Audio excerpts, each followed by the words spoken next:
샬롬 성도 여러분, 오늘도 하나님 말씀 묵상을 위해 이 영상을 시청하는 모든 성도님들에게 하나님의 크신 은혜와 사랑이 충만하시기를 주님의 이름으로 축복합니다. 오늘은 특별히 저희 세계교회에 속한 아바카페에서 이렇게 촬영을 하게 되었는데요.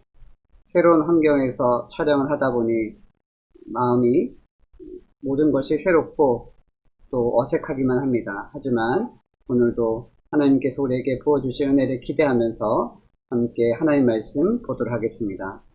오늘 우리가 함께 살펴볼 말씀은 신약성경 고린도전서 11장 11절부터 16절까지의 말씀입니다. 함께 하나님 말씀 보도록 하겠습니다. 그러나 주 안에는 남자 없이 여자만 있지 않고 여자 없이 남자만 있지 아니하니라. 이는 여자가 남자에게서 난 것 같이 남자도 여자로 말미암아 났습니다. 그리고 모든 것은 하나님에게서 났느니라. 너희는 스스로 판단하라. 여자가 머리를 가리지 않고 하나님께 기도하는 것이 마땅하냐?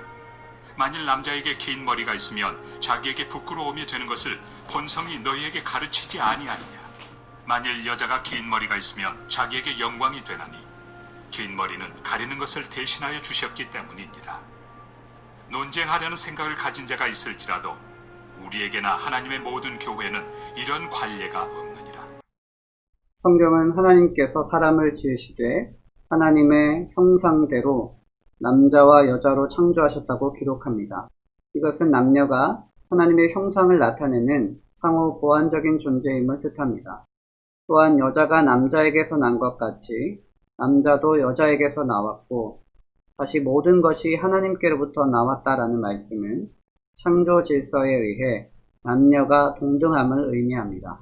그런데 바울은 하나님께서 남자와 여자를 다르게 만드셨음을 강조하며 긴 머리가 남자에게는 부끄러움이 되고 여자에게는 영광이 됨을 본성이 가르쳐 준다고 설명합니다.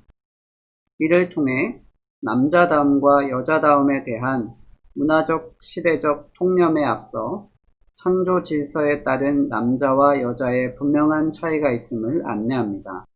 이처럼 바울은 주 안에서 남자와 여자가 동등하지만 서로 다르고 보완해야 할 관계임을 가르칩니다.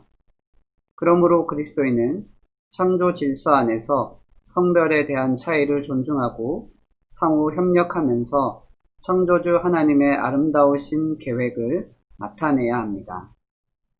오늘 묵상한 말씀을 통해 우리는 이러한 질문을 할 수 있습니다. 남녀에 관한 내 생각과 태도 중 성경적이지 않은 부분이 있다면 무엇인가?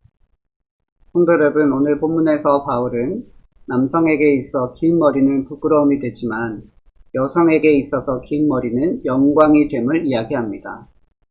이 말씀을 통해서 오늘 시대를 살아가는 저와 여러분은 이 성경 구절이 남녀 차별을 이야기하는 것이 아닌가 오해할 수 있지만 오늘 본문의 말씀은 바울 시대의 문화적인 배경, 시대적인 요소를 우리가 이해하고 살펴볼 필요가 있습니다. 성경은 창조 질서 아래 남성과 여성의 차이점을 이야기하고 있지만 그러나 서로 동등됨을 이야기하고 상호 보완적인 관계임을 분명하게 말씀하고 있습니다. 오늘 이 시대를 살아가는 저와 여러분은 남성과 여성을 어떻게 이해하고 있는지요?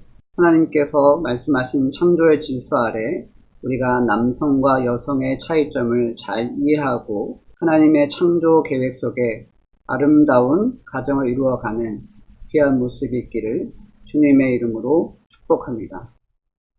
오늘 묵상한 말씀을 바탕으로 이 시간 함께 기도하기 원합니다. 함께 기도하겠습니다.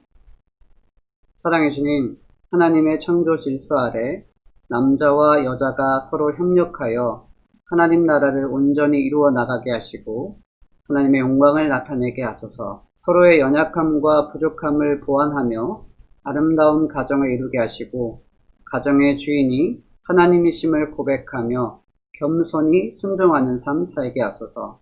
예수님의 이름으로 기도합니다. 아멘. 성도 여러분, 오늘 말씀 묵상을 통해서 여러분들 어떠한 영적인 교훈을 얻으셨습니까? 바라기는 저와 여러분 모두가 하나님의 창조 질서 아래 남성과 여성을 잘 이해해서 하나님의 본래 목적에 따라 귀하게 사용되는 저와 여러분 되시기를 주님의 이름으로 축복합니다. 감사합니다.